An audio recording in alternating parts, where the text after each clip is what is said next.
Morning, everybody. We'll just give it another minute and then we'll get started. Good to see you all again. Okay, here we go. So it's another one of our networking meetings this morning. So rather than a couple of speakers for a longer period of time, we are joined by a number of speakers that are going to talk to you about their specialism or their organisation. We have 1, 2, 3, 4, 5, 6, 7 speakers today. So we've allowed 10 minutes for each one, and that's to include questions and answers.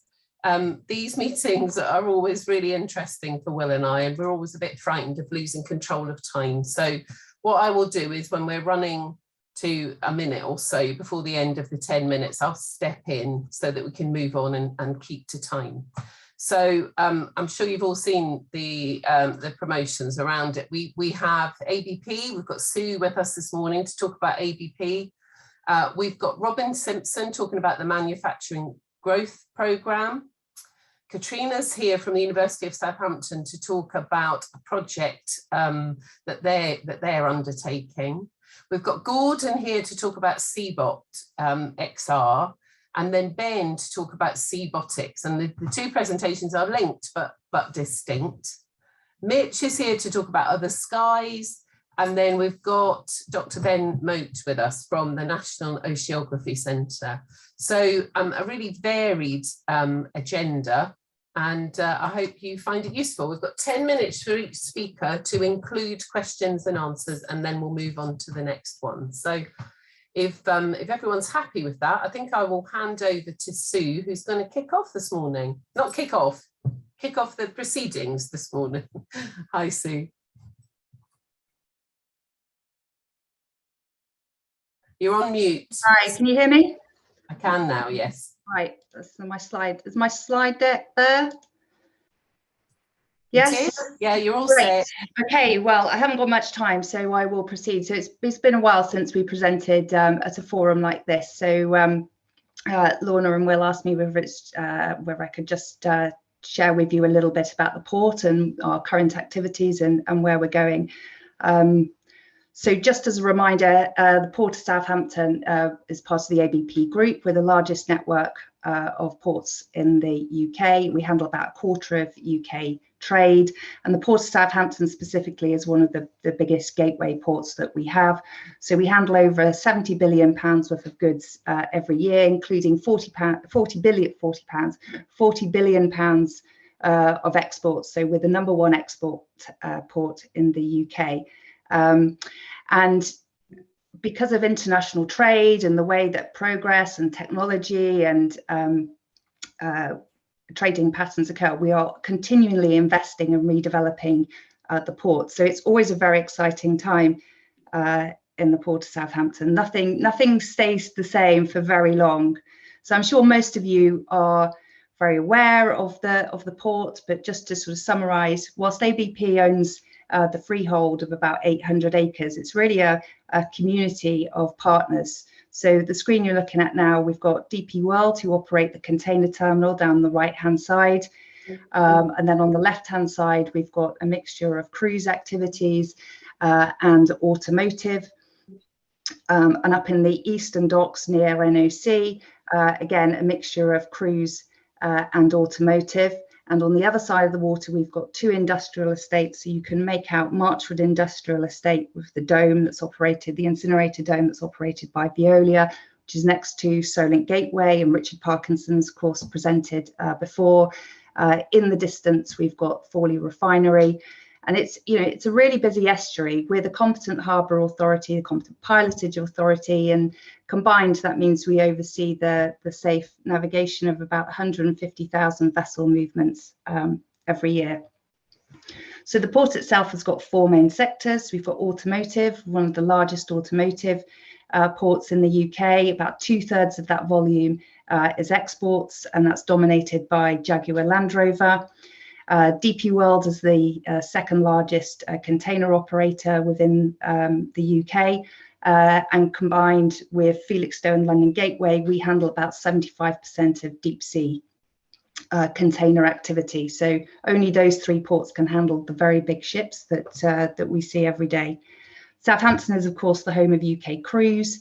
And notwithstanding the current pause and in operations, we about 86% of the cruise market comes through Southampton. So most of those are home port calls. So that means everybody off a vessel and then everybody on. So we've got 16 cruise lines that we regularly work with, about 2 million passengers every year. So this year and last year has been quite eventful in the world of cruise, but things are getting back to normal and we hope to resume to full service next year.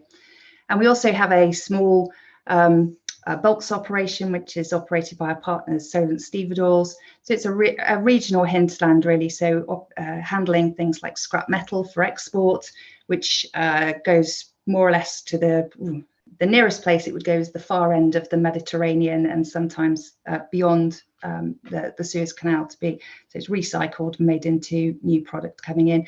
We handle a lot of what we call agribulk, so fertilizers, soya, animal feeds as well. And that's about 1.6 million tons every year.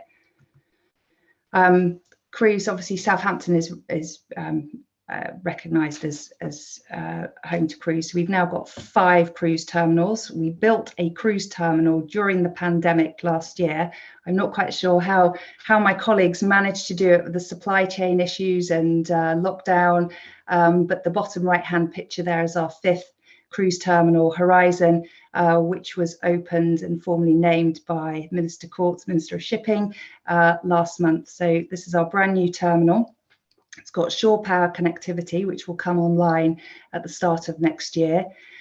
And we've got a lot of challenge with cruise. The ships are getting bigger and bigger. So the medium-sized ships of about 3,500 passengers are beginning to be phased out, and we're starting to see a divergence in the market. So the new ships that are coming online are so much bigger, up to 6,000 plus passengers, which creates quite a lot of challenge for us in managing that amount of guests that come through the port every day. And during the peak season from March to September, we can expect to see 5 of these big ships in every Saturday and every Sunday. So that creates quite a logistical challenge of managing where people are going, handling all of their baggage, handling all of the goods as well. So there's a big community that works together, and it's worth a huge amount to the local economy. So each home port call is worth about £3 million, and collectively it's about 1.4 billion to the regional economy over the course of the year. So we're very proud of our cruise activity, and we've recently been awarded, like in the last 2 weeks, 2 awards. So Best Port at the Sea Trade Global Awards held in Miami. Sadly, none of us could collect the award in person, which is a regret to all of us. And then last Friday, we won the Best Port in the Wave Awards, which is an award ceremony aimed primarily at the cruise sector. So we're also known for our containers. This is a typical size ship. They're the biggest ships in the world that we're seeing now. So this is 400 meters long, this CMA ship you're seeing here, but we're seeing more and more of this size ship. So 400 meters long, over 60 meters in beam. What you can't see beneath the water is about 15 meters of storage underneath. So yeah, another 15 meters. And they're carrying about 23,000 TEU. What we are seeing is that fewer ships overall, but they're becoming bigger and they're staying for longer in port, which creates a logistical challenge. So maybe 5 years ago, we were taking off about 1,700, 1,800 boxes at one time. Now we're seeing 3,000, 3,500 boxes being taken off.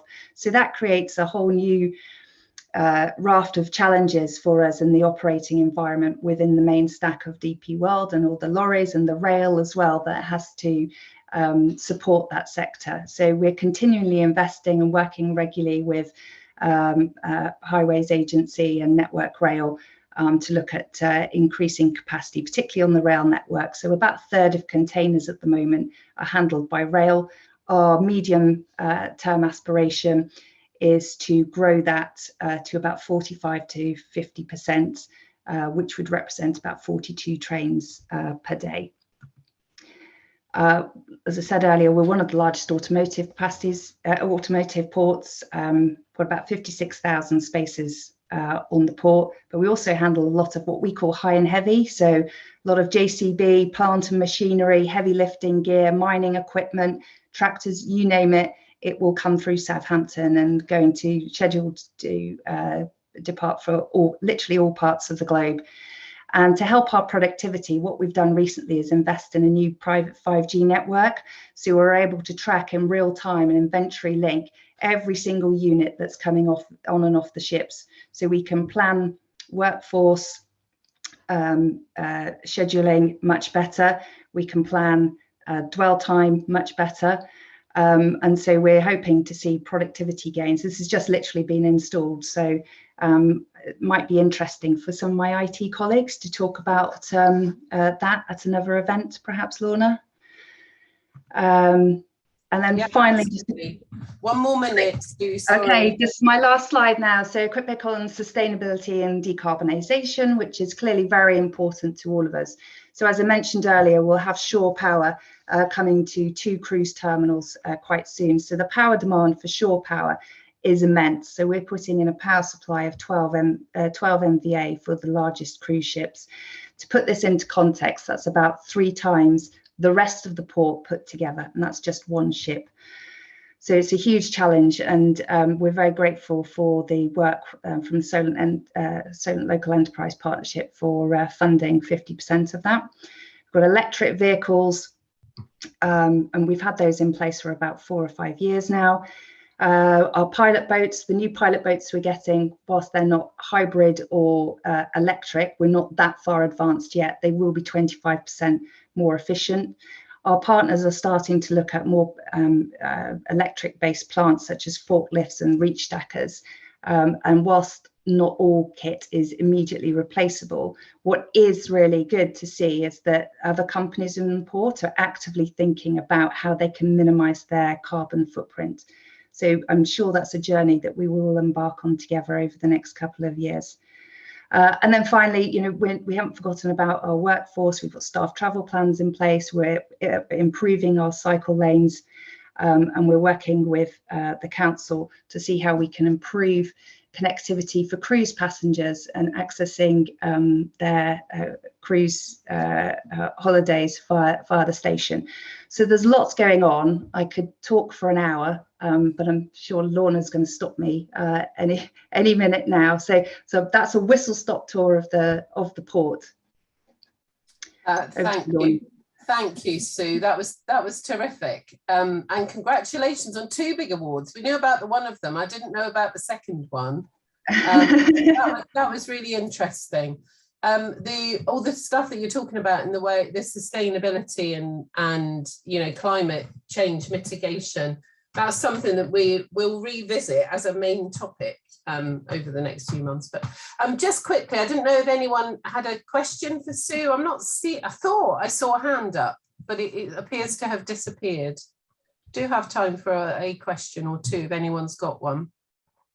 And if you don't have a question now, but something occurs to you afterwards, if you want to email Will or we will pass it on to Sue on your behalf. But no, I'm not seeing any hands up, Sue. I think that's good. Got away with that, but that was thank you very much appreciated. Okay, I do have to depart now, so I'm very sorry I can't stay for the rest of the session. I mean, I normally would, but I have something else to attend to at 9:30, so I'm very sorry.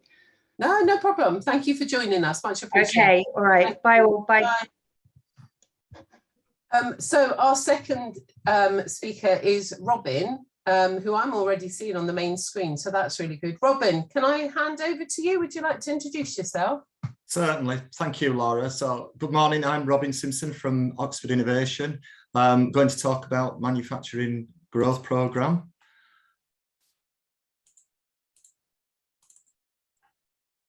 Hopefully you can see.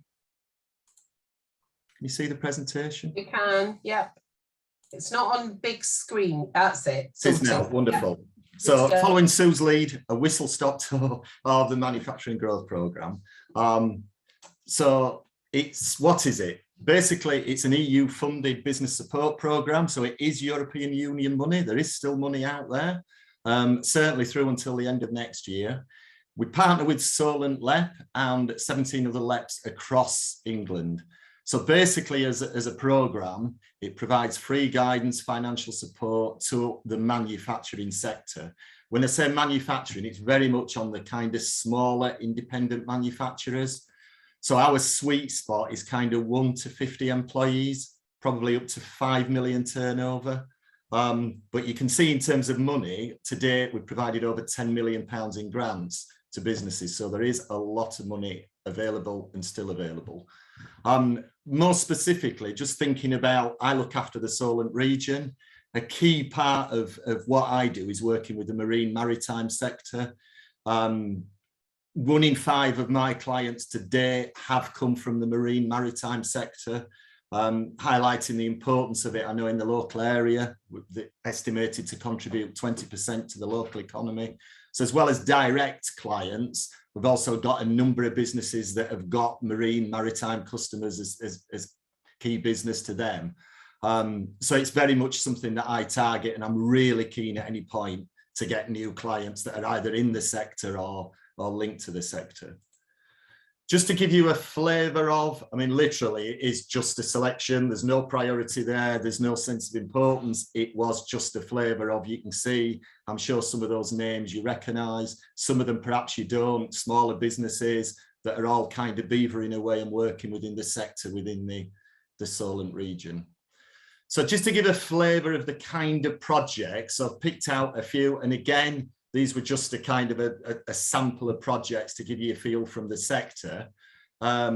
So in terms of boat building, so there's a number of boat builders that I've worked with within Solent, helping right from the kind of design stage, helping in terms of overcoming particular challenges. So here's a picture of, it's at the boatyard at Lymington, of Fibre Mechanics. So they approached me. They were actually, I'm fairly sure it was their largest project they'd been working on in terms of size. So they had a customer in France wanting a 100-foot trimaran. So basically they're to produce these 300-foot hulls, which we're able to help with and support. You can see they say leaving the factory. I think the hardest bit was actually getting it out of Lymington, from what I understand. Those that'll know it, the roads are not the best. Evidently a few roundabouts in France as well.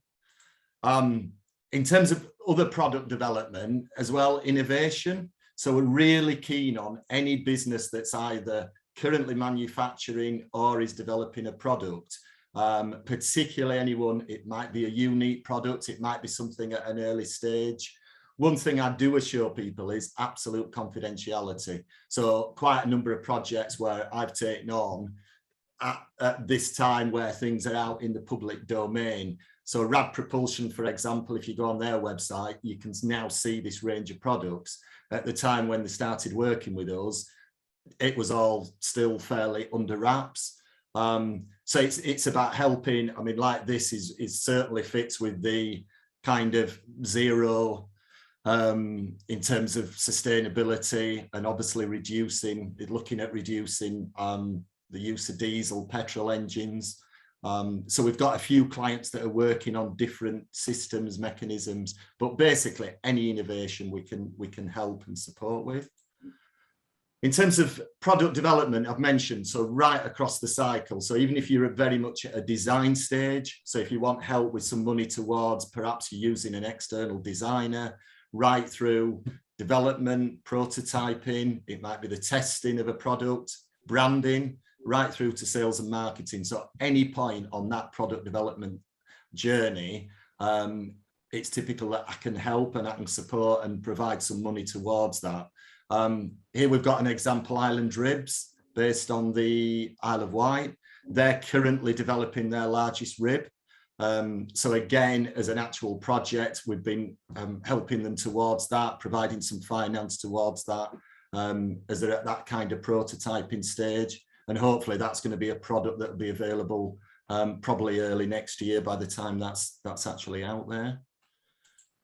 And as well as thinking about business product development, also any business improvement. So again, the whole range of business improvement. So if it's looking at strategic planning, if it's looking at sales, marketing development, Perhaps it's trying to get into the digital space. Perhaps it's trying to target more customers within the marine sector or looking beyond it. So anything in terms of a business improvement project, we can certainly help a smaller manufacturer with. So I've highlighted there Seabot, a small family business based in Southampton. Now Seabot have used the ISO 9001 standard. So they've actually used it as a benchmark. So we paid towards a consultant coming in, looking at where the business was, tightening up in terms of the systems and processes, and really just helping them to be more productive and more efficient. So it's all about that improving a business and helping it to grow. So just in terms of who is eligible for supports, I mentioned at the beginning, so it's very much the EU definition of an SME, so the so-called small to medium-sized enterprise. So less than 250 employees, less than 50 million turnover. But actually, like I said, most of my clients that I work with are actually quite small. In fact, a lot are less than 10 employees, might even be just one person or two people that we can work with. The key thing is that they are a manufacturer, maker of products, or are developing a new product. So that's the key element that to kind of identify as a manufacturer. And I work with the Solent region. We do cover the whole of Hampshire. So they need to be physically located within Hampshire. So it's actually having some kind of premises, however small, but some kind of actual physical location. So just in terms of grants currently available, I will stress this is up to Christmas this year. We do change in terms of grants. There's certainly money available until next year, until the end of 2022. Just at the moment, in terms of grants available, so we're looking at projects of £1,500 to £8,000, sorry. So that excludes VAT, for which we pay just under a third. So basically, if I'm saying yes to a project, we'd look to pay 32% of the cost of that project. So to work with an outside person, completely the business's choice who they work with. And as you can see at the bottom, so that equates to a grant of somewhere between £500 to £2,500. Basically, it's a case of sending through a proposal of what you want to do. I know with grants, people are always conscious that it's a lot of work, it's a lot of time. I often get asked this question, you know, how much form filling is included, how much time is there in that? The simple answer is none. And what I even say quietly to them, my strapline is, you don't even have to write your own name. So if it's a manufacturing business applying, I literally, certainly within Solent, it will be me doing all the work for them. If you follow me on LinkedIn, you'll see I did fairly recently quite a few quotes from ex-clients from around people from across England that have used the business. The commonest thing we find is it's simple and it's quick. Literally, it starts with just emailing me a provisional quote from a chosen supplier. They don't have to be approved. They don't have to be registered. I'll take a look at that and come back. I can come back almost immediately. Is it something we'll support? We ask a business to carry out a diagnostic. It takes about 20 minutes for this diagnostic. It's online. I ask for a few figures on the business. And in terms of that, everything else I will do on behalf of the client. So basically, I'm literally doing one for a marine client at the moment. I'm sat there, we've got 4 application forms, and that will be most of my day now. We'll be filling out those forms on behalf of the client. Literally, I'll send those to the client, make sure they're happy with them, check them, approve them, and then just sign them. So it is as simple as that. And typically, we're Robin, we're getting very short of time. Sorry, I'm about to finish. Right. Literally about to finish. And so I'm just going to say, in terms of the approval process, within 2 weeks. So it is as quick and easy as that. And that's me. Follow me on LinkedIn. Give me a phone call. Drop me an email. Thank you. Perfect. Sorry for interrupting you. No, it's a pleasure. Don't worry. There is just one question in the chat, and it says, is the product defined as a thing? We're a startup developing a service. It is about manufacturing a thing, is it? Yes, it is. Yeah. Okay. So a physical, so not an actual intangible service. It's got to be literally, yeah, exactly that, a thing, something that you can touch, feel, hold. Yeah. Thank you. Very interesting. I'm sure there's people in the meeting that are hastily copying your contact details and will Wonderful. be in touch shortly. I'm not seeing any other hands up, and I am determined that that Will and I don't lose control of time today. So I'm going to move on. Robin, that was fascinating. Super, thank you very much. Thanks, And Lauren. perhaps you could share your email address in the chat so people can copy it from there. That would be helpful. Will do. Thank you. Okay, can I ask you to unshare your screen now, and then we'll go to Katrina. Katrina's here from Southampton University. Her presentation's slightly different. She's got a different ask really, and she is looking for a bit of help. So as soon as there we go. Let me just share this. Okay, right. Everyone happy with seeing the screen? Yes, we can see it. Thank you. Perfect. Thank you. Yep. So I'm Katrina Morgan. I do work at the University of Southampton along with my colleague here today, Colin Mitchell. But we are not here on behalf of the University of Southampton, which I'll explain a bit later. So we're actually here on behalf of the Killick Sailing Club. So our kind of new project that we're coming up with is this idea of going green and giving a new life for old boats. So we were formerly the University of Southampton Staff and Postgraduate Sailing Club. However, we're no longer affiliated with them. So then we turned into a private limited company, and that's been about the past 5 years. So we're not for profit, and we don't actually have any paid employees. So there's about 30 of us, and we kind of hit that Sport England demographic of 25 to 35-year-olds. So we're based in Woolston and Netley Sailing Club, which is great to kind of cover lots of different bases.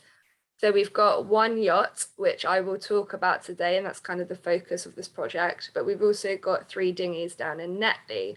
Now, our kind of business model as such is making sailing accessible. So we really welcome anyone who's never sailed before, and we do it at a really low cost as well.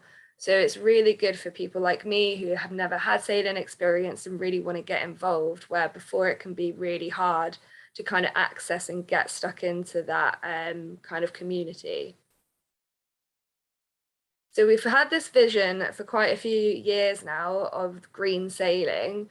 And the idea is we want to transform our yacht, it's an old yacht, so 1968, into a low carbon, environmentally friendly demonstrator. So we don't just want to have a yacht that is environmentally friendly. We actually want to use it as a kind of feasibility demonstrator or study to say to the community, you know, down at Netley, down at Woolston, but also beyond, that you can actually turn your old boat into a green sailing vessel. So here's some just pictures of some examples of the work we've done over the years. This is Colin actually in his Tyvek seat there. But the idea is we're not precious about our yacht. We actually really want to kind of use it, get stuck in and show what the potential is using technologies that are out on the market today. So the way we want to do it is we want to integrate green technologies that are arising. So I think it was Robin Simpson just now who demonstrated this rad propulsion unit and things like that. So it's these kind of products that we want to say, look, they're out there. Let's stick it on our boat and then show the community what the potential is. But it's not enough to just do that. We then actually want to, we want to advertise, we want to do outreach and get this kind of green sailing idea, get people excited about it, just as we are. So the way that we've got lots of different options. So Colin has already done a lot of work refurbing the boat with repurposed materials over the years. And using things like LED lighting, but there's so much more we could do. We can look into how environmentally friendly are all the different sails that are being sold on the market today. Are there recyclable sails, secondhand sails? Can we put flexible solar panels all over the deck? What kind of is the environmental impact of all the different fibers and ropes that are used on yachts today? How can we look at the toilet and sanitation issue? And also one of the big things is anti-foul, so the kind of paints that are used on the bottom of the boats, what's that doing to the environment, to the sea, to the biodiversity, and what's it doing to the pollution? But the main kind of thing that we're focusing on, I say first, but next in line for us is our electric engine or energy harvesting. So the reason we're focusing on this now, and I've got a beautiful photo of me here, is at the moment, us and a lot of other kind of small leisure craft and people who go out for the weekend are using two-stroke outboards. Now they're incredibly polluting. They are based on fossil fuels, so they use diesel, and they're actually now banned from you can't buy them anymore unless you are a company, but even then it's going to be really difficult. So if you're not going to have people buying them and they're banned, the product line, I can imagine, is going to fall flat. And so when you've now got people who are relying on these to either get out to their boat and then get off the mooring, suddenly it breaks. What are they going to replace it with? So there is an increased need to replace these traditional old two-stroke outboards. And so we see this as a brilliant opportunity to actually replace it with a electric engine. Again, what Robin was saying about this company, Rad Propulsion, it's an ideal replacement. So it's non-polluting, it's obviously based on electricity, it's green. And as you can see, if you went around the boat show in Southampton, the market for electric engines are massively increasing. So the uptake is, the supply is there, but the uptake is not quite there. If you speak to the sailing community, a lot of it is to do with the fact that, okay, so what's the range, how much power, how many batteries? And also you've got this idea that people are kind of stuck in their ways. You've got a lot of conservative sailors. So where we want to come in and say, hey, look, we've done it. We've already replaced our engine. We've done it. That we want to physically show them the possibilities whilst overcoming a lot of questions that they will then have about range and power. So it's not just enough, like I said, to do it and then just sit there and be quiet about it. One of the things we really want to push is the impact of this. So, you know, we can advertise on our hulls, on the sails as well. We're perfectly located. So we sit, our yacht sits moored off Alston, which you can see in the arrow there. So as Sue was explaining, how many millions of people are coming in and out of this waterway. So it's ideal to get seen. We're constantly going at most weekends sailing. So we're not one of these clubs that just sails once or twice a year. We go out nearly every weekend when we're on the water. And we go to lots of different harbours. So our visibility is very high. And we also do rallies and races and things like that. And the idea is to actually get this buy-in from the sailing community. You know, we want people to be like, oh, look, it's that little green boat. Like I said, we're already integrated in 2 different sailing clubs. And I think that's a really good way of kind of accessing the people that we're trying to kind of convert to this green sailing idea, which are people who just go out on the weekends with their little leisure vessels. But also we want to kind of go bigger. We want to work with the Green Blue. We want to perhaps get sponsorship from local businesses and kind of publish in the sailing magazines and really kind of long term get this vision as large as we can and get people on board with this. So this is the last slide, and it's basically, so how do we do it? We don't just want an engine. We do want to pioneer green sailing. We do want to be early adoption of the technologies, whether that is early products on the market, but also, you know, we work at the university, we're not affiliated with them, but we have a passion for research. So can we, you know, put someone's sensors on the bottom of our boat and kind of have it as a demonstrator, exciting kind of new research of what's coming up and actually integrate it with lots of different technologies. And we want to get the buy-in and raise awareness from the community. But to do this all, obviously, I'm here today because we are looking for funding and we are looking for partnerships to join us on this kind of voyage to actually pioneer this green sailing idea. So yeah, that's my talk for today. So let me know if you have any questions, and thank you for listening. That's super. Thank you, Katrina. I think you said you had a colleague that was joining you. Yeah, so Colin Mitchell's on here today as well. Colin, I don't know if there's anything that you wanted to add to that, or if anyone's got any questions. I'm not seeing any hands up, I have to say. I think we're blinding them all with science this morning. But anything you wanted to add to that, Colin, at all? No, I thought that was great. You've got about 1 minute. That's all. Sorry, you've got a minute. But no, I thought that was great. I mean, that sort of encompasses what we're trying to do. We've been doing it for a number of years, and since we've been a limited company, it's constantly been as we bring people along. And one of the first things is we take them on onto the yacht is we show them this two-stroke engine, and we talk about how much we love sailing. And we have a lot of people that work at, I know we've got someone from the NOC on later, and they work there, and they come and they're working in environmental science and all this kind of thing, looking at methane sensors, and they come and they look at this two-stroke as we fire it up, and they see the smoke coming off it, and it's kind of shameful. Really, it's not what we believe in. It's not what we want to do. And a lot of people, I think, in the sailing community have got this same idea, and that nobody wants to see detrimental effects to the sea. You know, you love the sea and being on the water, but it's the kind of practicality and it's getting that nudge, that final nudge to get this technology in place and to make a greener environment for all of us sea users in and out of Southampton and beyond, really. It's interesting. I'll just add this and then we'll move on to the next one. I'm involved with a careers activity at the climate change conference, actually, with my national careers role for Maritime UK. And it's come out of the Scottish government in response to children who are asking questions of their teachers, which is, why aren't the grown-ups doing anything about climate change?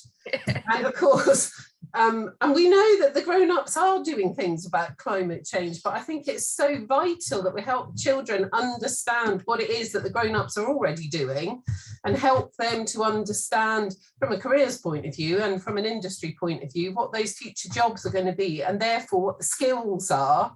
And yes, we've got Ben on the call later on, but yeah, I think it's really interesting to see that the technology is there, and every year we talk to people at the boat show, and it gets better and better, and the cost isn't going to come down until more people start doing it, kind of thing. And it's that, like we say, that tipping point that we want to be involved with. Yeah.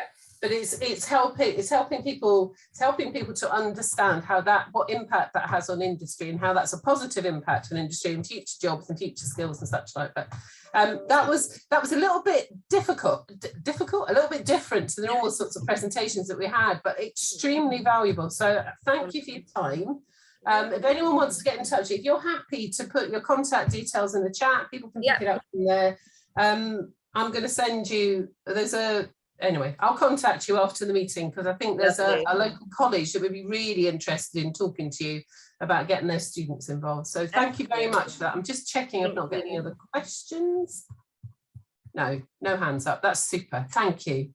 Thank you. So if I could, you're not sharing your screen anymore, that's fine. We've now got Gordon Meadows, who's going to talk to us about his organisation. And then the following presentation is from Ben Keith from CEbotiX. The two are related. So I'll hand over to you, Gordon. The floor is yours. Thanks, Lorna. Can you see my screen, the little people and the robot on the screen? I can. Marvelous, thank you very much. Good morning, everyone. And Lorna, thanks very much for inviting me along today. I'm interested in understanding how education will migrate as a result of the impact of technology, and how we future-proof the seafaring community have been for many years. As part of this focus, I'm interested in the concept of the autonomous ship, but that's a bit of a misnomer when it comes to, I guess, for my interest or focus. It's the people I'm interested in the whole concept of working with machines, and not with machines and not for them. We see it as a partnership. Our world is changing, not just in the skills. Lorna mentioned it a moment ago. Not just in the skills, the worker demographic will be more diverse as well as the working environment within the maritime community. Decision support technology will combine with established rules and analytical tools to deliver objective, repeatable actions with a human beginning to work in, on, and off the loop. Decision support capabilities will be introduced to accelerate and augment human decision making in real time. By 2050, we could see more than 50% of operational functions mimicked by machines. But this doesn't mean less people. Robots are not a significant threat to employment opportunities. The threat to employment comes about from failing to adapt through retraining and the assimilation of new skills to perform new functions through continued professional development. The future, therefore, will see new ways of working, a more highly trained workforce with new skills, with different roles and new career routes in maritime to support different operational requirements. However, these changes to seafaring skills, the skills demographic require preparation. So in short order, as a result of this, we have moved from a business to a Seabot group, or will be in that transition phase. Our vision is to improve people and technology to make maritime safer, cleaner, and smarter.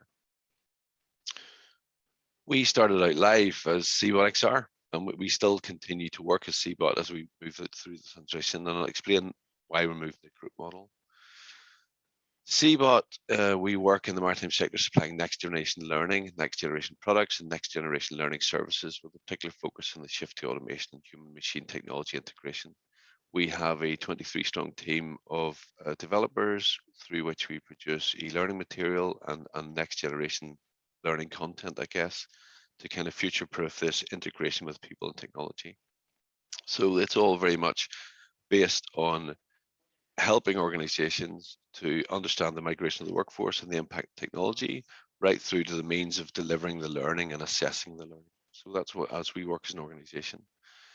As part of that, we are also driving the skills and competencies agenda across various forums. One of the things that we've done is set up the Mass People group, and we're a founder member of that. Mass People is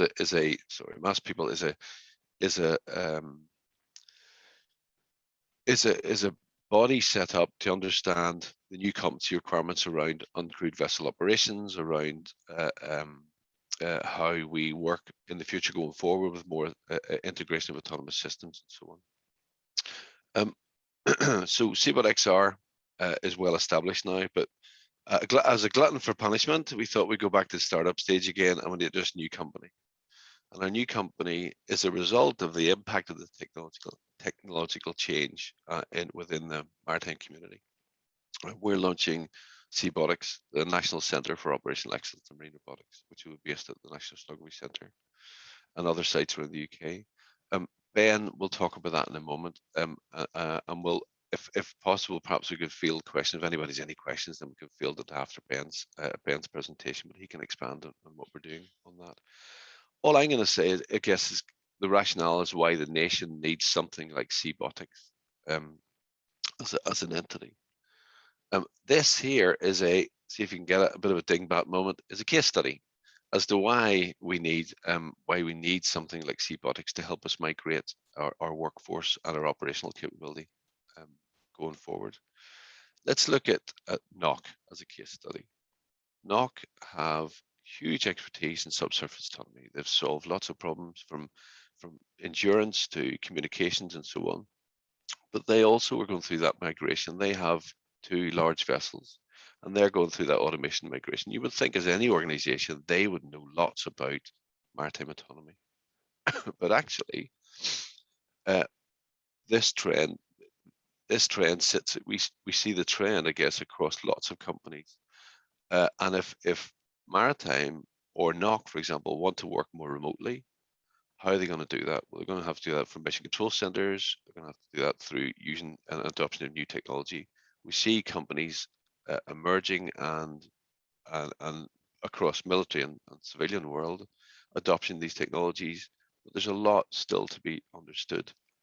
So if you are NOC, you've got your ship, you've got the IMO, which is regulating, you've got teaching institutions, you've got instructors and people in those teaching institutions with operational experience, and you've got a training infrastructure to be able to upskill the workforce to operate vessels at scale.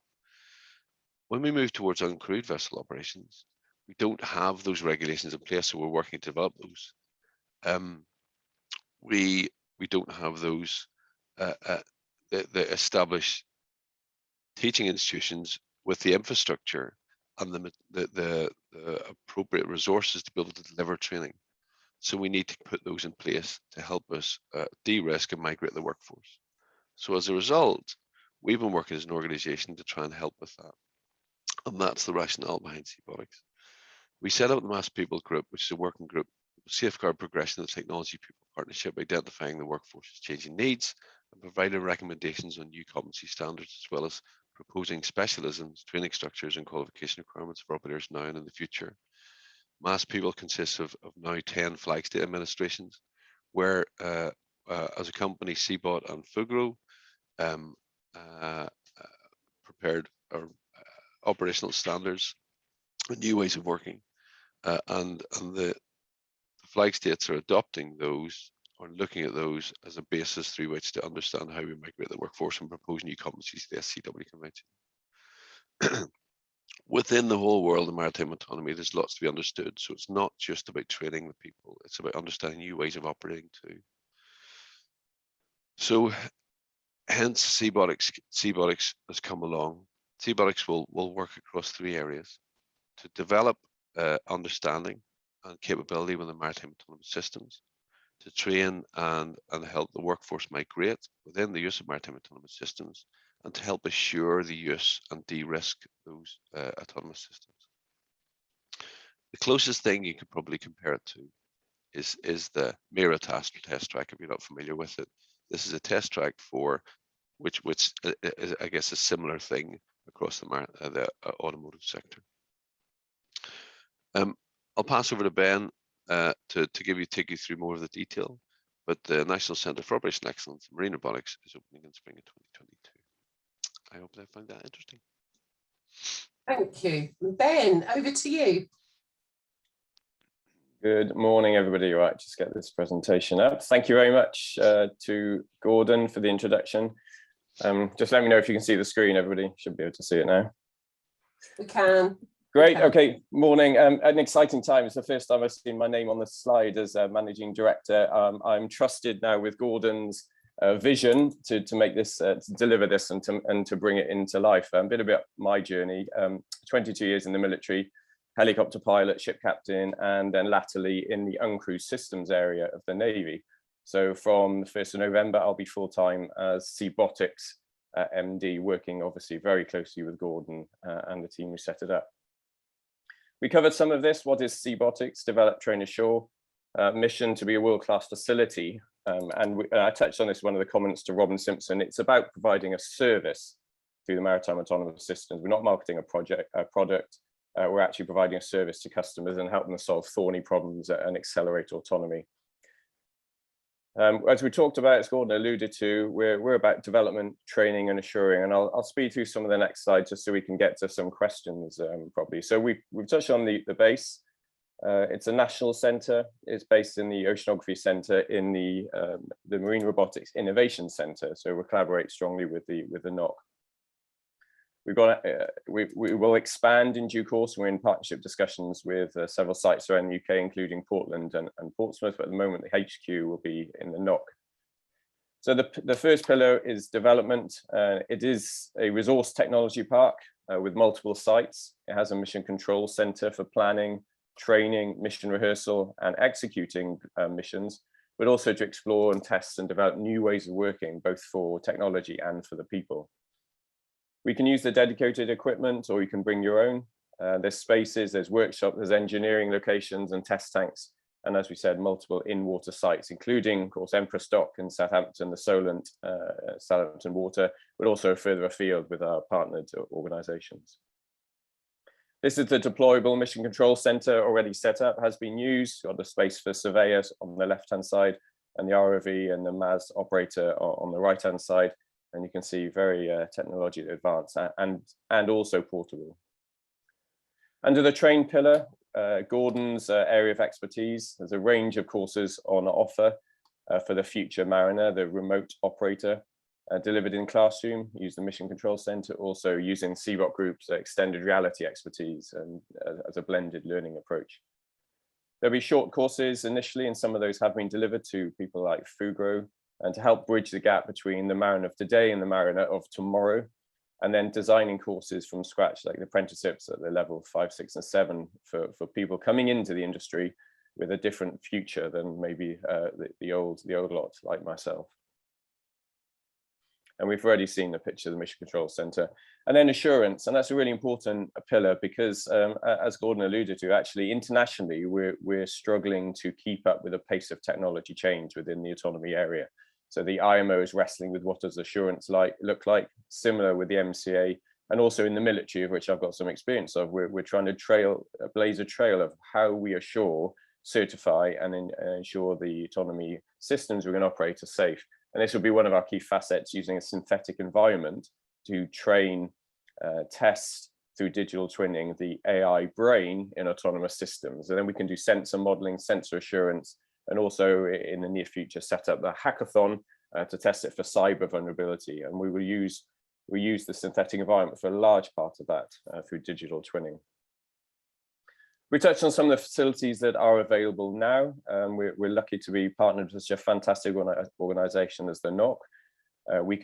We have access to all of their equipment, for example, USVs, the underwater vehicles, gliders, and remote operating vehicles.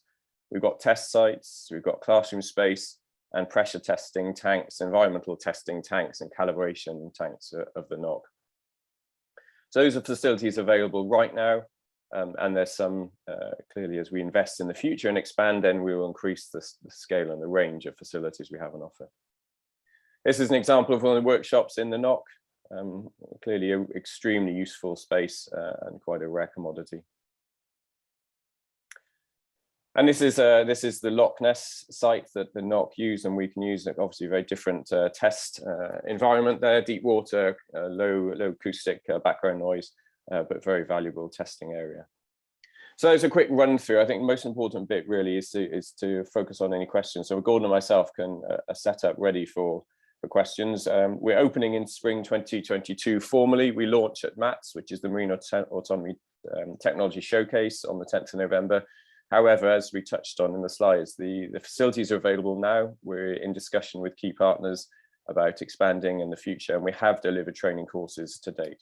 So like Lorna, it's a quick run through. I think if there's any questions, we'd be happy to take them, both Gordon and myself.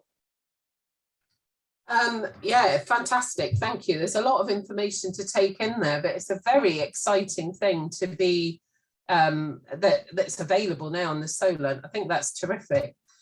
We've got time for questions, folks, which I'm sure there are. I don't see any hands up at the moment, but is there anybody got anything specific that they want to ask? I could make a comment if you like. Yes, please, Ben. Good morning. Yeah, good morning. I think this is brilliant, and it's really essential as we move towards net zero.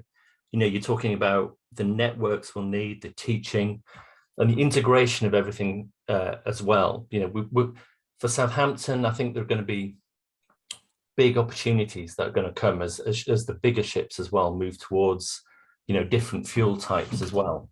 So anyway, this is great and is well needed. And it's, Ben, that's the point really well made, that you know, autonomy is not there for autonomy's sake. I mean, the mariner is an important place in the future of the maritime, but where they sit depends on what the ship is designed for, whether it's a reduced crew, no crew. I mean, there's some countries have tested autonomous cargo ships. I don't think we're quite there yet. But the key reason we're doing it is to make it safer, and as Gordon alluded to, safer, smarter, and greener. And absolutely, it's a part of the decarbonisation journey, that autonomy and the reduction of life support, maybe make some vessels smaller, greater access to different parts of the country. That is the journey we're on. Autonomy is a part of that journey, and we need to provide that assurance and safety certification wraparound and test areas for the whole country, so we can be at the front of that journey and the leading edge of that journey, not trailing it.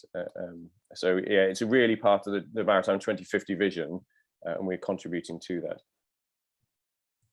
I was just going to say that, actually, the Maritime 2050 strategy, and obviously we've got the Solent strategy as well, but with my other hat on, with my Maritime UK hat on, I talk to people every single day about what it says in the Navigating the Future document, the strategy document, which is there's 1.1 million people in the sector in the UK now. 1 in every 66 human beings in the UK is working as part of the maritime sector. But the expectation is that will double in size, but it's not 100% of the new jobs, of the same jobs rather, it's new jobs. So exactly what you just said, having an autonomous vehicle might mean that vessel might mean that you don't have someone steering it, but it doesn't mean that there aren't jobs available and careers and opportunities for people. It's just that those jobs, careers, opportunities are shifting, and we need to be wise to that and prepared. And this is a lovely example of how you're getting yourself ready to support that people pipeline of the future. And it links nicely with what Katrina and Colin were talking about, and the other conversations we've had this morning about helping job seekers to understand what the changing job landscape, seascape is, and how there's a change in skill needs. I'm doing a CPD session for careers professionals this afternoon with Thales and Kinetic and Engineering UK, and that is all about tomorrow's engineers, future engineers, changing needs and so on, changing skills and needs, and we need to get people excited about the STEM subjects. But anyway, that's me on another soapbox, so I'll move away from that. No, Lorna, I totally agree, and it's not easy operating in a remote control center. I come from background of driving a ship. You look out the window and you see and avoid and use the collision regulations. The breaking into that area and training the mariner of the future is extremely sort of difficult, complex, but exciting area. And it appears that not many people are looking at it, which is where we come in, because we want to equip the future mariner for this challenging area. Now, I had the privilege yesterday of stood on Brown Down, a seafront in a howling gale, watching and helping the Navy with autonomous vessels. And you're trying to do collision regulation and compliance by looking through a straw, and it is complicated and difficult, and we need to equip the mariner for success, and that's exactly what we're going to do in CEbotiX. So yeah, I totally agree. There's a huge opportunity out there for the future workforce, and we need to prepare them for that correctly. Gordon, is there anything you want to do? It was just one thing I was going to add in, Lorna, which I didn't mention. There wasn't enough time to, but last week we defended an apprenticeship at level 5 for a maintainer operator across surface and subsurface vehicles. It's a whole new workforce. When we talk about new skills, pardon me, we are really, we're not just talking about new skills, we're building the mechanisms through which to deliver those new skills. So we've talked to a lot of colleges across the Solent region, UTC Portsmouth one in particular, to make sure we have that channel of people with the right skills to be able to feed into these careers. And that apprenticeship will start now. Once we get the approval, hopefully it was just the last kind of icing on the cake, last stage, but this is a maintainer operator of surface and subsurface vehicles trained through the apprenticeship levy. So quite exciting, I think. Brilliant. And of course, you were involved in the conversations about the Institute of Technology, and that's also about making sure that there's that people pipeline with the right skills and interest and excitement to support the businesses. I mean, the IoT it is for the Solent area, but it's about attracting talent, developing talent, keeping talent, retaining it in our part of the world to support local businesses. So it does feel like, there's a bit of joined up thinking here, which is nice, isn't it? So all power to you. Thank you for that both. I'm not seeing any other questions or any other hands up, but if you could do the same, guys, if you're happy to put your contact details in the chat, people can pick it up from there if they want to speak to you afterwards. I'm just checking one last time. I haven't got any hands up. Oh, that's fine. But if you could do that for me, that'd be fantastic. Double act there, super. Thank you very much, gents. And I'll hand over to our next speaker, who is Mitch. Hi, Mitch. Hello. Hi. Would you like to share your screen? You've got 10 minutes. Okay, well, I'll keep this brief. Thank you. So, I'm Mitch, and I'm here to tell you about my Southampton art tech startup, The Skies. Before I do, just to briefly introduce myself, I studied video game production in college. I dropped out when my website design business took off. I was bringing businesses online when the e-cigarette industry was just booming. After managing a vape shop for 6 months, I decided to move on from retail, and I went to Solent University to study CGI, computer-generated imagery. And after graduating during the pandemic, I was very keen to start my own business in maritime, having a lot of experience sailing tool ships professionally. And that brings me to today, where I'm telling you about my service offering 3D websites to the maritime sector. I noticed that a couple manufacturers, Vitus and Luma, during the pandemic they released 3D catalogs to make remote sales more engaging. Obviously with trade shows becoming unreliable or online, remote sales became the critical path to sustain growth and success. But salespeople were really struggling to make the connection with screens dividing them. They needed something visual to you know, help connect more meaningfully and something interactive to actually engage their audiences on a more emotionally evocative level. The trouble with their 3D catalogues is they were very much made by IT guys rather than CGI guys. So the art and design element was really underappreciated. So 3D catalogues already exist, but they haven't yet been exploited to their full potential, riddled with bugs and technical faults. So I'm here to bring them online, streamed through a website, made by artists from the Solent region. With Solent University right nearby, we have a direct line. It's effectively an artist factory for us, so we're quite ready to scale up this service. And the basic idea is that, I mean, when you pick up an object for the first time, your instinct is to spin it around in your hand. You get acquainted with every angle. So this very basic principle of interaction really does necessitate the full 360 picture of a product before you commit to a purchase. So we think this can really benefit manufacturers trying to communicate with international audiences and people in lockdown all over the world. The potential for 3D websites is massive as well. We're aiming to ultimately create a Build-A-Bear for boats tool. What we're building here is a boat wrapping tool. There's a vinyl boat wrapping company we're working with called Generation Graphics, also here in Southampton. And they sell vinyl wraps for exterior and interior, the deck and the hull, as well as the mast. And they say that customers can sometimes struggle to visualize their boat in these combinations and colors. So we're just trying to take the Imagineering legwork out of it by visualizing everything in 3D with an interactive tool where you can place images on the boat, you can test out different textures, gloss, matte, you can add lines to it, you can mix, match different colors, to really just provide the full picture, so you know what you're going for before you commit to a purchase. It should make the brokerage process generally much more intuitive. So we're a very new business. We only launched last month at the Southampton Boat Show. We sponsored our branded appearance. There was 40 branded blankets with Captain Birdbrain there. We did manage to create a fair bit of brand recognition within the 10 days, and it was quite a successful launch. It's very enjoyable getting to know the community we're integrating with. We generated a lot of interest. As I said, we're now working with a boat wrapping company. Antle are quite keen to switch their systems over to 3D web catalogs. VMG Yachts, they also will be displaying their new yacht designs in 3D online. So there's a lot of interest. A lot of people seem to really get 3D websites as the natural next step. It's quite an intuitive thing. They seem to get it in their gut. So the community has been very welcoming to the idea. And there's a lot of creative range here. 3D websites can really be anything you can imagine, absolutely anything. Any level of interactivity is possible, any environment, any brand. We really can achieve anything with 3D websites. Yeah, so that very quick introduction to Other Skies and our art tech service.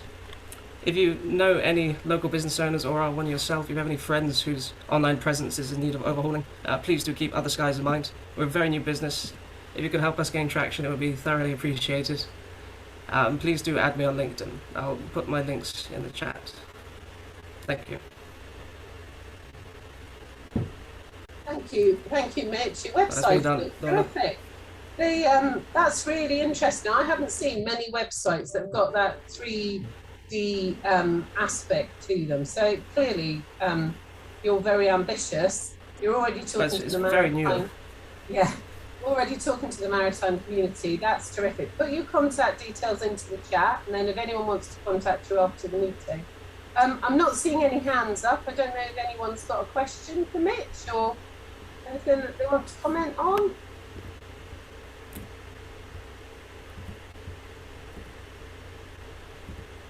Not seeing anything, but if you can stop sharing your screen for me, Mitch, and if you can put your contact details into the chat, that would be fantastic. Will do. And people will be able to contact you afterwards if they want to chat to you. Thank you. Okay, I was struggling to stop screen sharing here. Are you still seeing this? Oh, We are. All right. There we go. Thanks for your time. Thank you, no problem. And by some miracle, we've kept to time. So Ben, I think we need Ben Moat. I think we need you to come to our meetings every time, because obviously it's having you here on the agenda has made us keep to time, or having all of you here. It's extraordinary. We normally struggle with this. Anyway, we're delighted to have the National Oceanography Centre with us this morning. Ben, over to you. Okay. Has that shared? It has, yeah, we can see you. So you can see the full, okay. So thank you very much for inviting me. So what I'm going to do here is just give you an overview of the National Oceanography Centre, what we do, why we do it, and really I'm going to touch on the climate as well, because that's one of the big things we do as well, is the role of the ocean in climate. So the National Oceanography Centre, we're a charity, 60 million turnover, around 600 staff. So you can see this organogram here. As you would expect, we deal with academia. You know, we have PhD students linked with, say, University of Southampton, Oxford, Leeds, etc. So we don't actually lecture, but we do bring up the next generation of scientists. We engage with the public.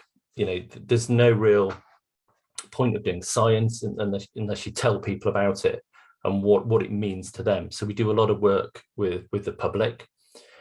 We also link to governments as well. So we have been to the EU, to Brussels. We've talked to MEPs, and we also feed into the UK government as well.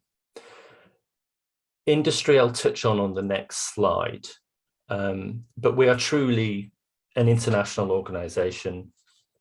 We work with colleagues all around the world. We do overseas development aid, so we would work with the Caribbean and Africa to educate people there about the ocean and give them the ability to teach and really build their own centres as well. So one of our vision, or rather one of our aims, is to be a net zero oceanographic, or have a net zero oceanographic capability by 2040. So we have this trading subsidiary, which is NOC Innovations Limited. So we're a charity, but we have this trading arm. Part of this is what you've already heard about, this Marine Autonomy Robotic Systems Centre. You can read here who we deal with, who we work with, and we're always looking for new opportunities as well in terms of perhaps sensor development, etc. Contact there is Hugh Killick if you want to come and work with us. Just have a discussion with Hugh. And just where we're based based down near Dockgate 4, so you can see the top left panel there. That's a view from a drone from NOC. So the ocean's role in climate, and you might not realize how important the ocean is really. So let's start at the bottom left here. So our atmosphere, our planet is warming, but actually 93% of that heat has gone into the ocean. 50% and 25% of the carbon dioxide, that excess carbon dioxide, has also gone into the ocean. So that's changing our ocean. So part of our role is to understand what that change is and help mitigate it, reduce it. Some facts, 50% of the oxygen we breathe actually comes from the ocean itself.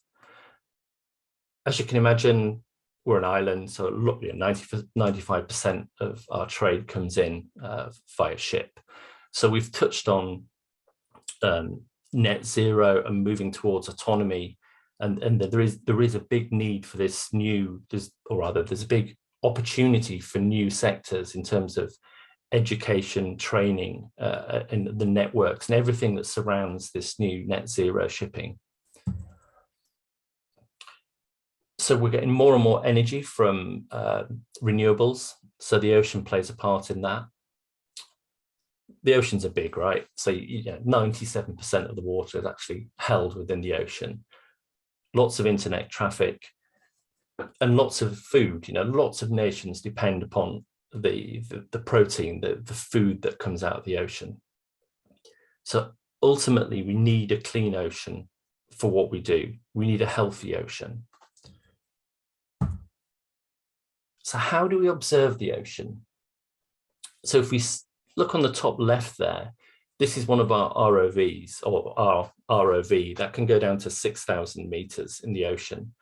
It's one of the deepest ROVs we have, in the world, I think. And that can go down and examine, remotely examine what's at the bottom of the ocean by cameras. It's non-invasive, but we do have arms, robotic arms there, so we can collect samples as well. And this middle float, this middle sort of yellow cylinder here, this is called an Argo float. And we maintain, this is truly an international project, and we maintain up to 4,000 of these at any one time.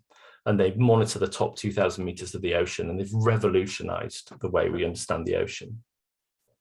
We run 2 research ships. These ships were as green as they possibly could be when they were built. You know, they're low noise in terms of disrupting the ocean. They run on ultra low sulfur diesel.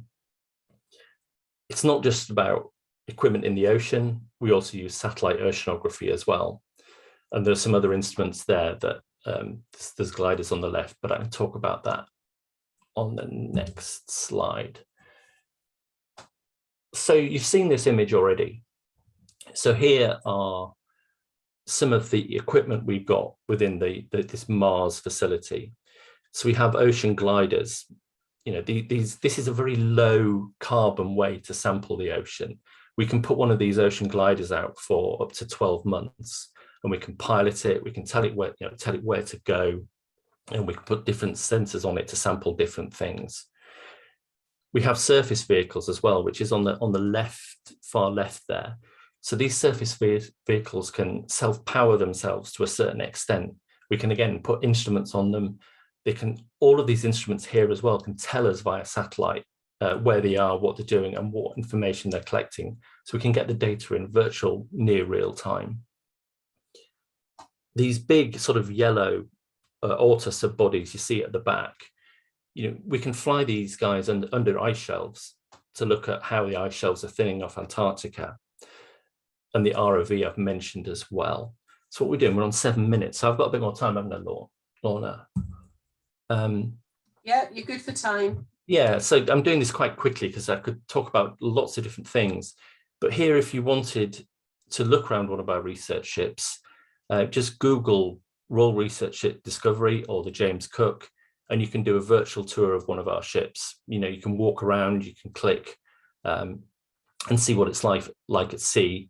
And also on these little sort of green tags here, you can see about people's careers, how they've got to where they are. So this is a footage of a research ship. So I touch on, bear with me a second, let's go to,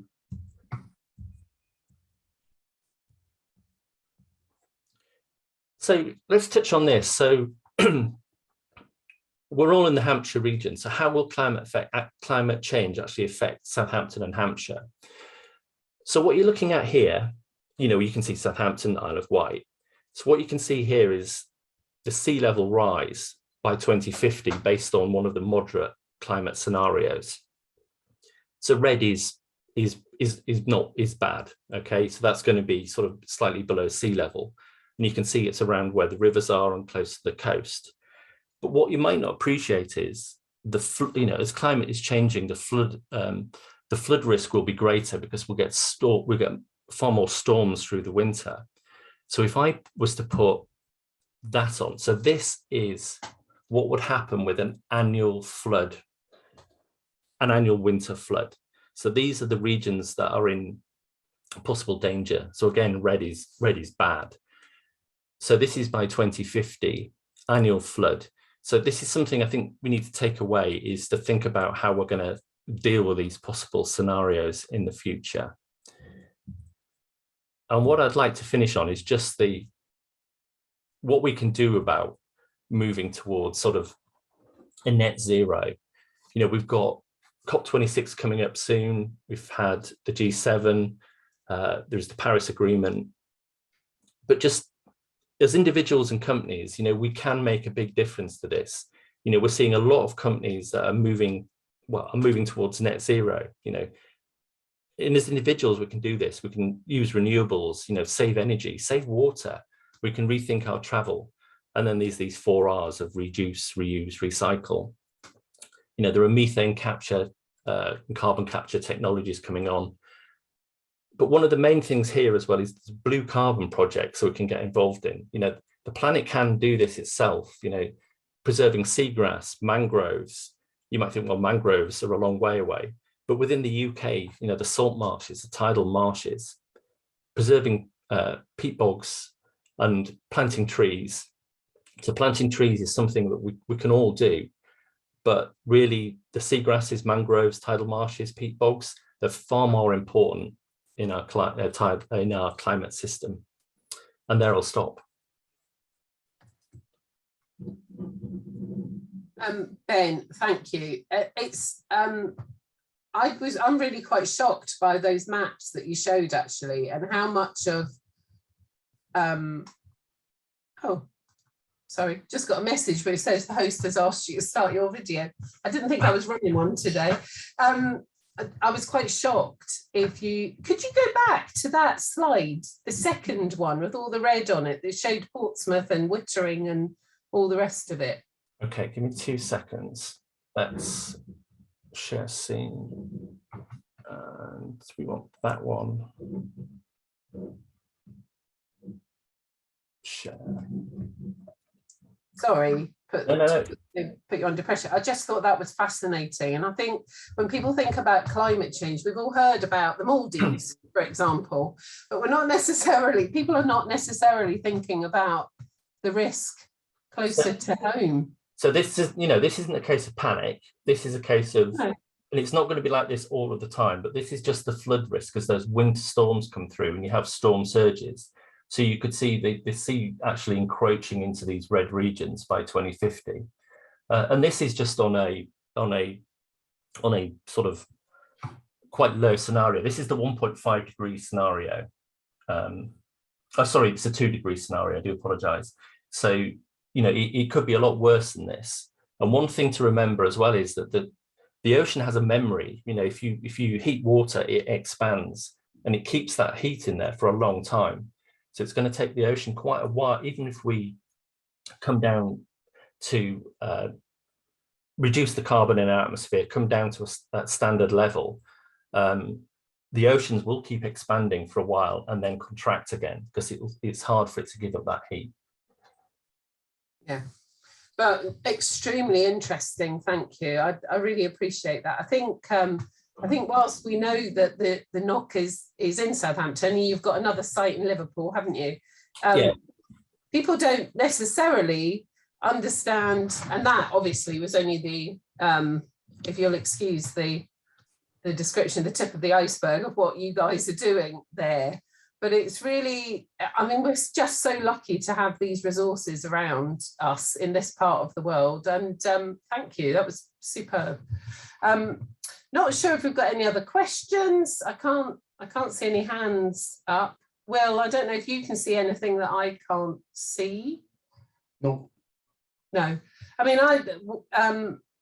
Will has said we need to get down to the NOC and have a proper look round. I think perhaps once we're in a position where we're meeting in person, which I hope will be sooner rather than later. I'm working on guidance.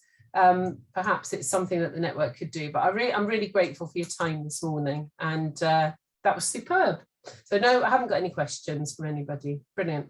Okay, so let me put my camera back on just to tie things up. Well, we did it, folks. We had 7 speakers this morning and we managed to keep to time. Extraordinary. So I'm hugely grateful to all of you for doing that for us. So ABP, Robin with the Manufacturing Growth Platform, Katrina and Colin talking to us about their new life for old boats, I think it was.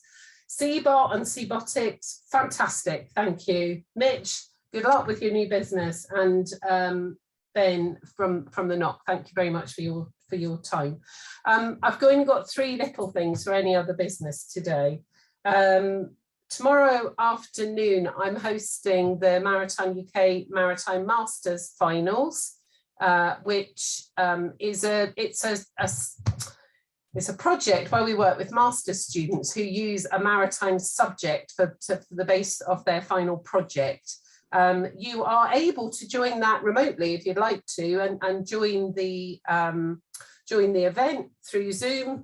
I will make sure Ben's got the post-meeting email ready to go out, but we'll make sure we share that link with you if you'd like to register and join us tomorrow afternoon. 9 universities in the UK participate in that project. Last year, Southampton's student won.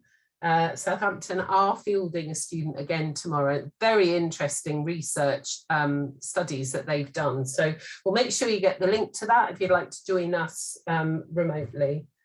I've talked about Maritime UK and the careers event at COP26, which are on the 1st of November. So I've already told you about that.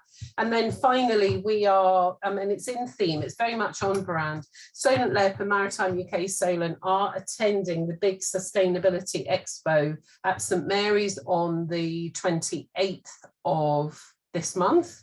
We'll make sure you've got a link to that if you want to register and to come along. We're going to be there just talking to local businesses about the support that Solent LEP can offer, but also about the Maritime UK Solent network. So if you're going to be, if your plan was to be there, come and meet us in person. I think it's 9:30 till 4 at St Mary's next week. Other than that, the next meeting is the 24th of November.